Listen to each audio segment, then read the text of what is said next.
Alors maintenant, on approche de l'été. C'est la grande saison des rosés.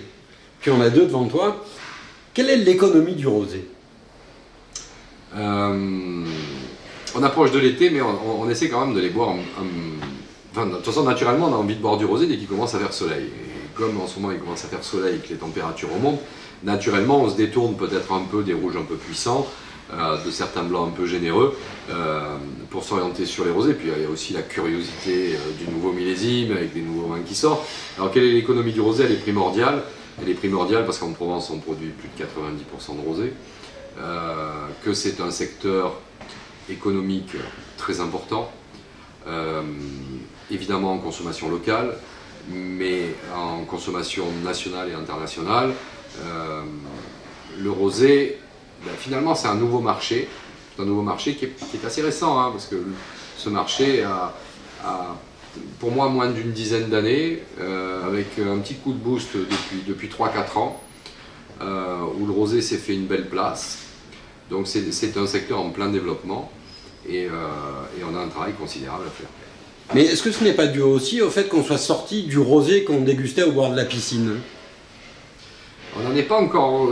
oui, évidemment. Non, mais évidemment. On n'est pas encore là dans l'esprit peut-être des gens.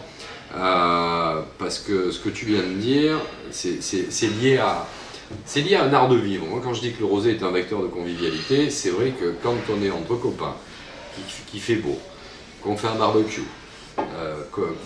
qu'on va passer un bon moment, spontanément, on va plutôt ouvrir une jolie bouteille de rosé plutôt qu'aller chercher un Châteauneuf-du-Pape pour fendre sa cave, même un vieux bandol. Donc, ce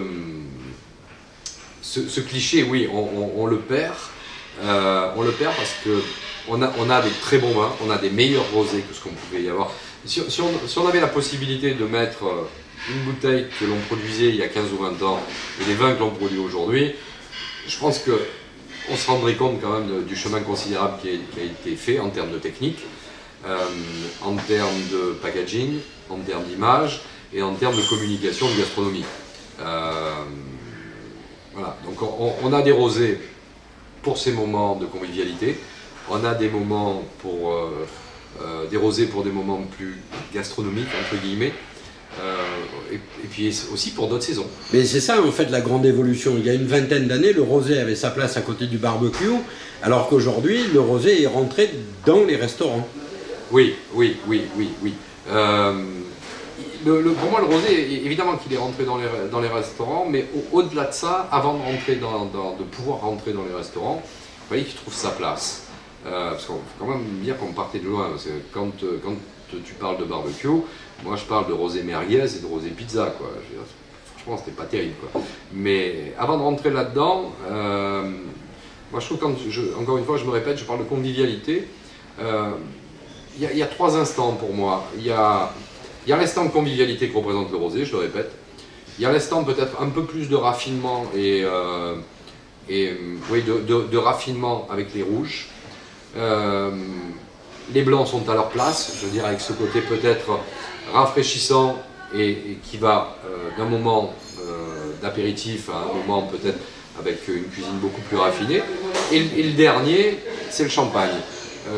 Le champagne a ce côté festif. Le champagne est la boisson des moments où on a quelque chose à fêter, on a quelque chose à partager. Le champagne, c'est la fête. Le rosé, c'est la convivialité.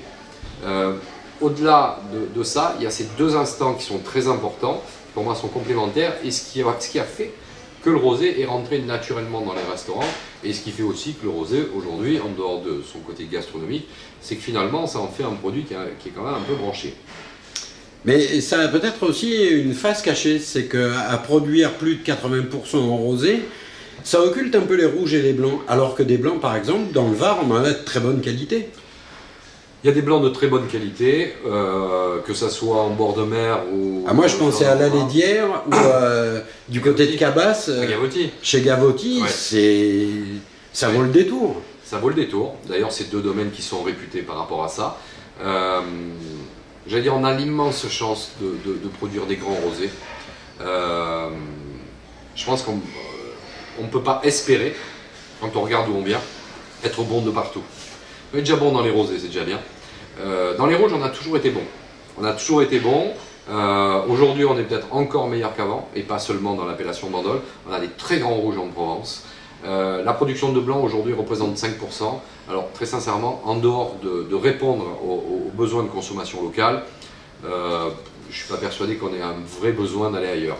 On a un marché qui est immense devant nous, on a cette immense chance, et il faudrait, je pense que continuer à éduquer les gens sur le rosé, à faire les efforts que font les vignerons, c'est important, parce qu'il ne faut surtout pas qu'il se passe une chose, quelquefois on nous pose la question, pas que le rosé soit un phénomène de mode. Ça serait dommage et ça serait gâché. Moi je n'y crois pas, hein. Parce que le rosé c'est une couleur, elle a toujours existé. Je ne vois pas pourquoi demain on arrêterait de le faire. Simplement à nous aussi d'être vigilants. Peut-être une question technique. Dans les années 70, le rosé était un vin de saignée. Ouais. Aujourd'hui, c'est plus le cas. Non, ce sont des rosés, ce qu'on appelle de pressurage direct. Les rosés de saignée, simplement, on mettait l'ensemble des grains de raisin éclatés au contact du jus, et au bout d'une douzaine d'heures, on ouvrait la cuve pour faire couler un jus qui était légèrement teinté par les peaux, puisque c'est les peaux qui amènent la couleur. Aujourd'hui, on fait ce qu'on appelle du pressurage direct, c'est-à-dire que les baies arrivent, sont refroidies de façon à ce que la fermentation ne démarre pas, sont éclatées et sont mis dans le pressoir pour être pressés directement. Et on a automatiquement des vins plus fins et moins colorés. En revanche, il y a une chose qui est aussi essentielle, c'est que pourquoi on fait des rosés aussi clairs en Provence par rapport à d'autres régions, que ce soit la vallée du Rhône, ou que ce soit la Loire, ou que ce soit l'Alsace ou le Bordelais, ou même quelquefois un peu le Languedoc. En Provence, on a deux cépages extraordinaires que sont le Grenache et le Cinsault, qui sont des cépages qui de toute façon colorent relativement peu. Donc pour avoir des rosés clairs, avec ces deux cépages-là, c'est pas compliqué. En plus, ils sont complémentaires, puisqu'ils sont la base des rosés. Le Grenache, c'est la rondeur. Le Cinsault, c'est la finesse et le toucher aromatique. Après, il suffit juste de le compléter avec une petite touche de syrah si on veut de l'épice, le Mourvèdre si on veut un peu de structure.